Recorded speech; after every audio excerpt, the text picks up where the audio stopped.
आपण कौन जानते फ्रेंड्स बाथरूम एवं वाशरूम मध्य पार्थक्य कौन? अधिकांश लोक बाथरूम वाशरूम एवं टॉयलेट भली शब्द सहित परिचित। समस्ते यही शब्दगुड़ी को बेले बेले व्यवहार करती। उभय शब्द समान उद्देश्य व्यवहृत हुए, किंतु आपण केबे चिंता करिसेंति कि बाथरूम एवं वाशरूम समान कि सेमानक मध्यरे कौनसी पार्थक्य रही? अनेक लोक बाथरूम एवं वाशरूम को समान बोली भावती एवं उभय शब्द व्यवहार करती। हेले एही दुईटी शब्द मध्यरे मौलिक पार्थक्य रही जहाँ अधिकांश लोक जानिनाहांती। उभयंकर स्पेस मध्यरे बहुत पार्थक्य रही। बाथरूम और वाशरूम एवं टॉयलेट तीनोटी भिन्न भिन्न स्थान। पूर्वर प्राय अधिकांश घरे केवल बाथरूम रोला, एहीपरि बाथरूम सहित टॉयलेट मध्य रोला। तथापि वर्तमान ताहा नुहे। विशेषकर उच्च अट्टालिका गुड़िकरे दुईटी स्थान अलग अलग रही थाए। बाथरूम मुख्यतः गाधोइबा पई व्यवहार होता है।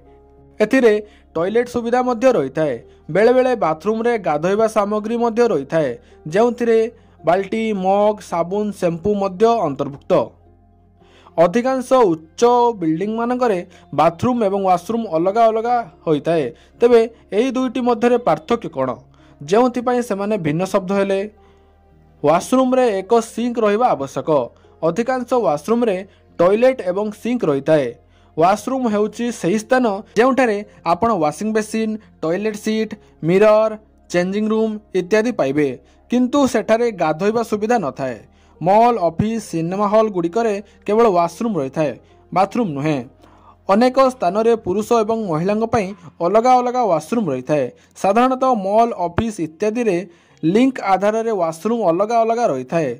वाशरूम रे कबाटरे वाशरूम लेखा निहाती देखिथिबे। वाशरूम प्रकृत एक अमेरिकीय शब्द। विदेशी देश में विशेषकर अमेरिका रे लोक माने वाशरूम को टॉयलेट बोली कहती। भारत में टॉयलेट बदल में वाशरूम शब्द अधिक व्यवहार करा जाय थाए। वर्तमान सर्वसाधारण स्थान गुड़िक वाशरूम विषय में लेखिबार धारा वृद्धि पाई। आशा करे फ्रेंड्स आपको ये भिडियोटी भल लगी। भिडियोटी भल लगे भिडियो को लाइक करूँ और आम चैनल को सब्सक्राइब कर पाखर बेल आइकन को आले क्लिक कर दिंतु। देखा हम फ्रेंड्स आउ एक नुआ भिडियो आउ किसी नुआ अपडेट सहित। से पर्यंत जय हिंद, जय जगन्नाथ।